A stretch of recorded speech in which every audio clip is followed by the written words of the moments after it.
All right, everybody, welcome back for another deep dive. Today we're really diving into a piece called The Philosophical Cul-de-sac by this guy, Tom Clem. Oh, I like him already. Yeah.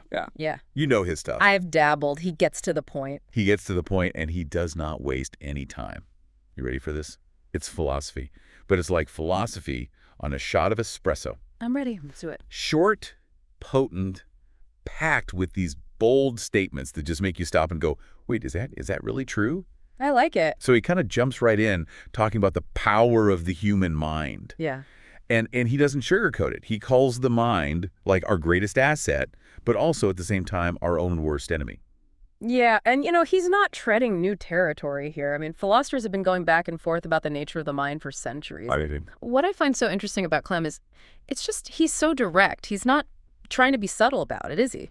Not at all. No, and it's refreshing in a way, but it's also a little unnerving when you really think about this idea that your own mind can be working against you.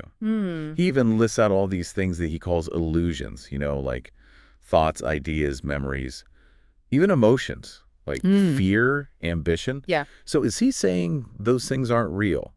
Because I don't know about you, but my anxiety feels pretty real. Oh, yeah. No, Especially when that deadline is coming up. No, he's not saying those things don't exist. Of course we have thoughts. We experience emotions. What Clem is poking at is the meaning that we attach to those things. Okay, so like my fear of public speaking, the racing heart, the sweaty palms, that's all real. The physical response? Yeah. The meaning I give it, though, like I'm going to fail, everyone's going to judge me, that's the illusion. Exactly. So that physical response is real, but the story we tell ourselves about it, the weight we give it, that's constructed by our minds. That makes so much sense. And I think we've all been there where you get so worked up over something and then it turns out to be no big deal. It's like, Right. Why was I even stressing about that? Exactly. Why were we stressing about that? Because our minds, right. Our minds can really blow things out of proportion. So if our minds are creating these illusions, is that what makes them the enemy? Like Clem was saying, it's like he's saying our minds are so powerful, but then they can kind of turn on us, right? Right. And then Clem goes and says this really big statement. He just comes out and says life is meaningless. Yeah. I don't know about you, but when I first read that, it was like, whoa, it kind of stopped me in my tracks a little bit. It's definitely a statement designed to get your attention. Yeah. I don't think he's necessarily saying we should just become nihilists and give up on everything. Right. But where does that leave us, Well, I think he's challenging us to question, like, where do we get our meaning in the first place? Because a lot of times I feel like we're kind of told what's supposed to be meaningful, or we kind of absorb it, through culture or whatever. Right, exactly. And this is where, like, his whole idea of meaning being a prison comes in. And that's kind of a tough one for me to wrap my head around. It is a tough one. So are you saying that, like, finding meaning in life is a bad thing? No, I wouldn't say that finding meaning is inherently a bad thing at all. It's more about, I think, recognizing that sometimes the meaning we create or the meaning that we cling to, it can become like a really rigid framework. And that framework can actually limit us in a lot of ways. Can you give me an example of that? Like, how could it limit us?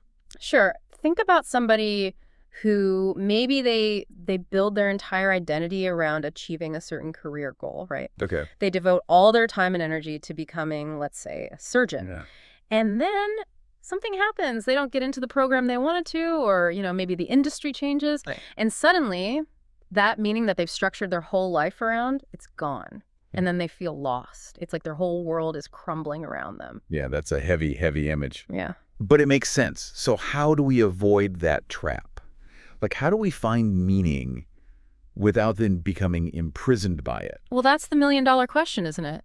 Clem would argue, I think, that it's about holding our meanings lightly. Lightly. Yeah, being open to new experiences, new ways of seeing the world, even if those things kind of challenge our existing beliefs. It's almost like, I don't know if this is the right analogy, but it's like that old saying, the only constant is change. There you go. Yeah. Exactly. And so if you're holding on too tightly to something, you're going to get knocked over when that wave comes. Totally. And I think, honestly, I'm realizing, like, I've even experienced this in my own life. Oh, yeah? I remember when I first started this podcast. Yeah. I was so focused on the numbers, downloads, subscribers, like those external markers of success. Right. And it became so all-consuming. And honestly, it was making me miserable. Yeah. I had to like take a step back and really redefine, like, what does success actually mean to me? Mm.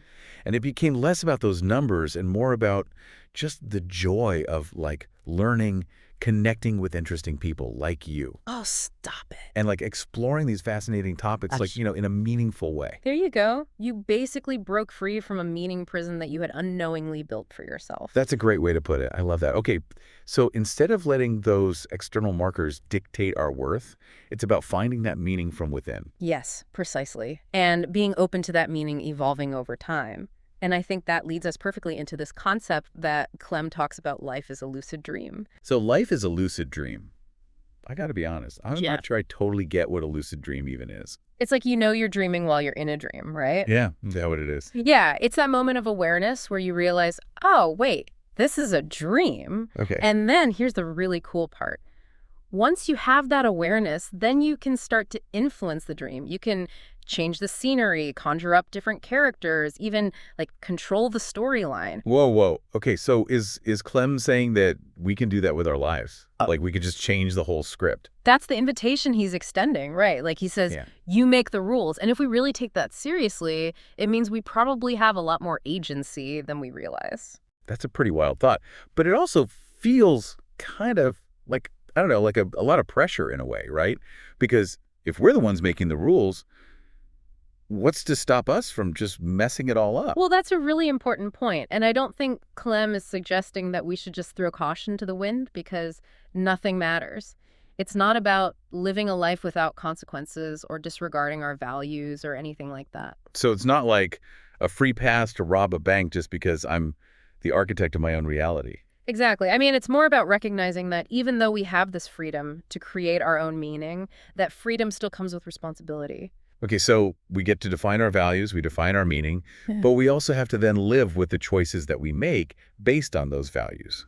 Now you're getting it. It's that dance between freedom and responsibility.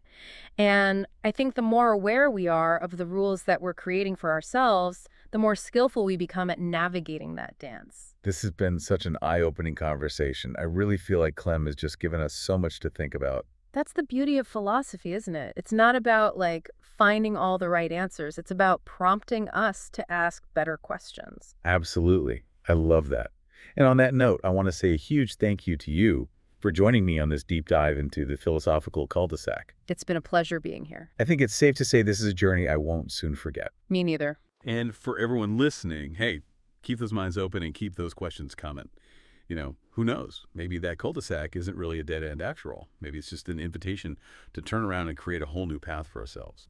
Until next time, everybody.